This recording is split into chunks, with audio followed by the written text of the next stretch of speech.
African art is renowned for its diversity, its vibrancy, and its cultural significance.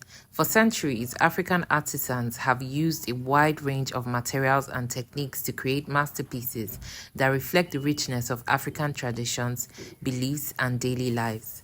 The ancient Benin Kingdom was very popular for their expert craftsmanship, which they used to honor their obas.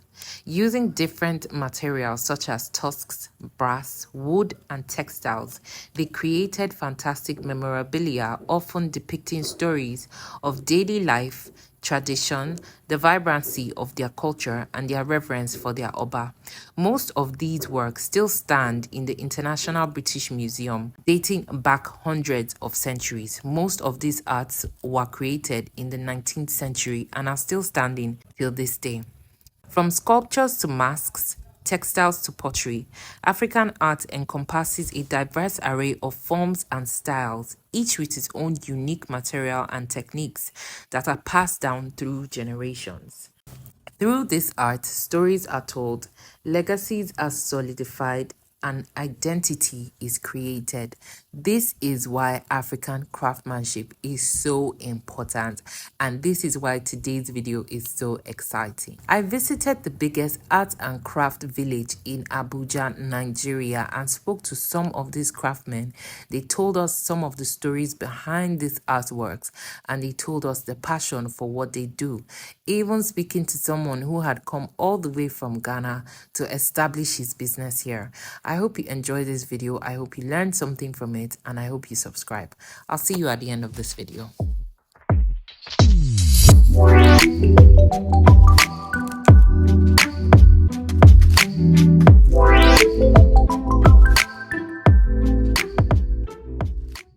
So, if there's one thing I will not do on this channel is lie to you guys. I will keep it real all the time, 100%. Now, when I got to the village, I was surprised at how ridiculously small it was because, when you hear African Arts and Craft Village, you think that it is a whole village, as the name connotes.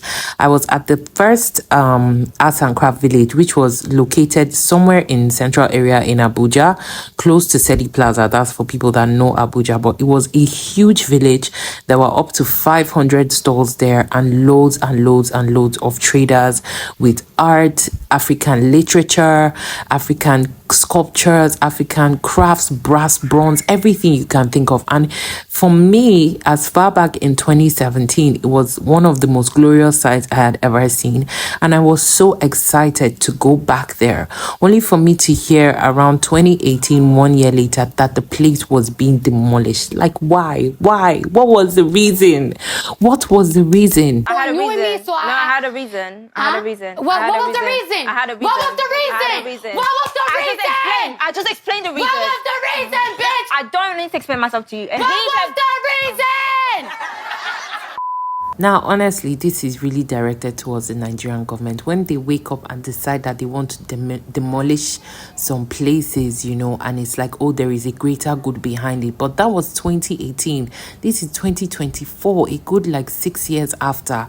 And nothing has been done. Yes, this village has been opened now in Idu, but it's ridiculously small compared to what was obtainable before. So I really wonder, why? Are we trying to thwart the efforts of tourism in our own country? Are we trying to thwart our own economy? Are we trying to ensure that our country does not grow? Are we trying to ensure that our history and our culture is wiped away? Are we doing it to ourselves? I'm really trying to understand here. That place was so beautiful, the largest collection of African arts I've ever seen, a major tourist attraction, a major source of income and revenue, and overall just a very beautiful space holding a lot of rich culture and vibrant history that is so important to be known right now. So coming to this place, even though I was really taken in by the beautiful sculptures, the beautiful art, I was disappointed by how small it was, and further saddened by the amount of people who had lost their businesses in the last place and obviously have not been able to be recreated in this new place. Anyway, that's just my rant. Let's get into the main meat of this video. Meet Kweku the Traveler, a Ghanaian indigene who came all the way from Ghana to set up his business here in Idu Art and Craft Village in Nigeria. What's your full name? Kweku the Traveler. Kweku the Traveler. Okay, so when did you come to Nigeria? I come to Nigeria because I learned traveling is part of education. Okay. So, and we are all Africans. Of course. So wherever you find yourself, yeah, it's a blessing. That's lovely. Yeah. Okay, so how has business been for you since you've been in Nigeria? Oh, we thank God. Yeah. In all things we thank God because the economy is all over, especially in West Africa. Yeah. Or even more than West Africa, it's the same economic crisis. But we thank God we are living. Yeah. Yeah. Okay. Thank you. So tell us a little bit about your business. What you sell? I sell crafts. I was carving masks, painting. Okay. All kinds of crafts, stones. Do you craft them yourselves? Some of them. That's some lovely. of them we purchased them. So did you bring some of these things from Ghana or We they are? bring some of them from Ghana. Okay, show me some of the ones you brought from Ghana. Some of the masses. Okay. All right, thank you. So where can we find you? And right now we're in a industrial area. Okay. Yeah, immediately after Global Public Estate, you'll find us. All right. Thank you. Welcome.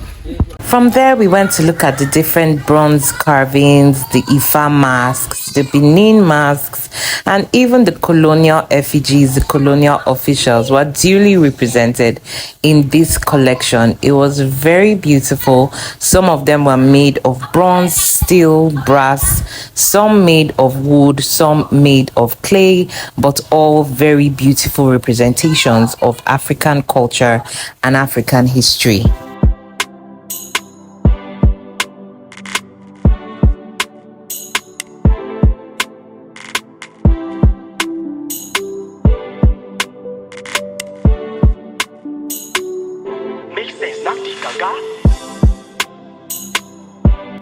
We also went to look at stones. They had a lot of precious stones, from rose quartz to amethyst to different kinds of stones.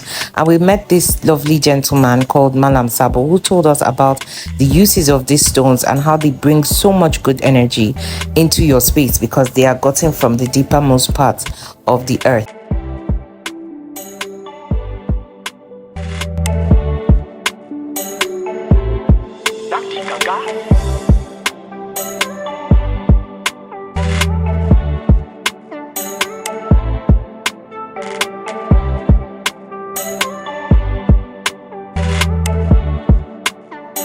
We looked at some more stones in this shop, and then we looked at the cowries. Remember that cowries were previously used as beautification in the olden days. People put cowries in their hair. They use cowries for necklaces, bracelets, and at some point, people even used cowries as a form of payment and transactions. But right now, it is majorly used as beautification.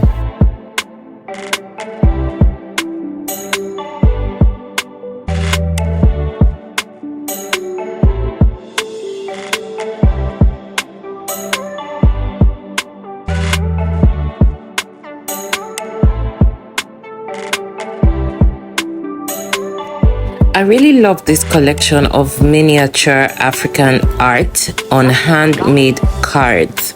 So there are cards, of course, you can be used for different occasions, but they have all sorts of beautiful art that depict African lifestyle, African dressing, African culture, and everything beautiful.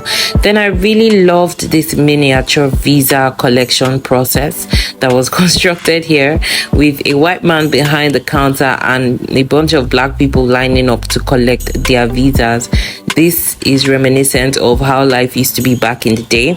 And at the bottom end, it had something that looked like a depiction of the birth of the Christ with the angels on top over there, but done, of course, with black people represented, which I thought was really nice.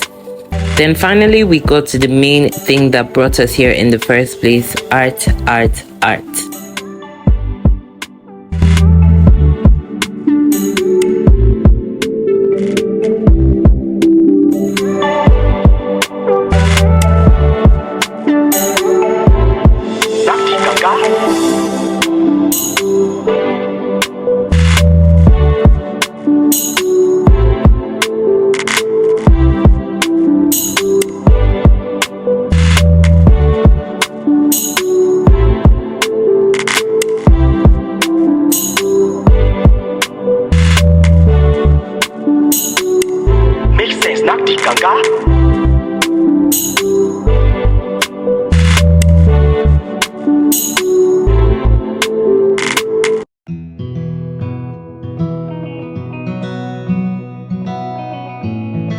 My friend wanted to get some artwork and we were indeed spoiled for choice. They had such beautiful variety at such affordable prices. It was almost unbelievable. This artwork was so nicely done, so professionally done, and it was just a steal. It was literally a steal finding the art collection in this place.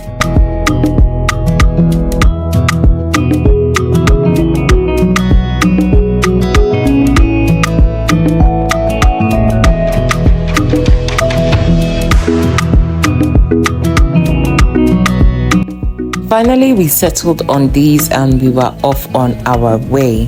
This was an interesting and beautiful experience for us, and I enjoyed the rich history and culture that we were able to experience in this place. If you would like to visit this place, this is the Idu African Art and Craft Village. It is located at the Idu Industrial Area on your way to the Idu train station. It is very easy to locate and very easy to find. I hope that this place can grow to the capacity of what we used to have in the former art and craft village in central area, because art holds a lot of value to our culture, to our history, to our story, and to our identity. This is how we pass the story of who we are from generation to generation, and we cannot afford to lose sight of this. I want to thank you so much for watching. If you stay till this end, don't forget to like, don't forget to subscribe, and please share this video if you enjoyed it that much. My name remains Hadiza, and this is Africa Living with Hadiza, and I will see you in my next video. Thanks for watching, guys. Bye.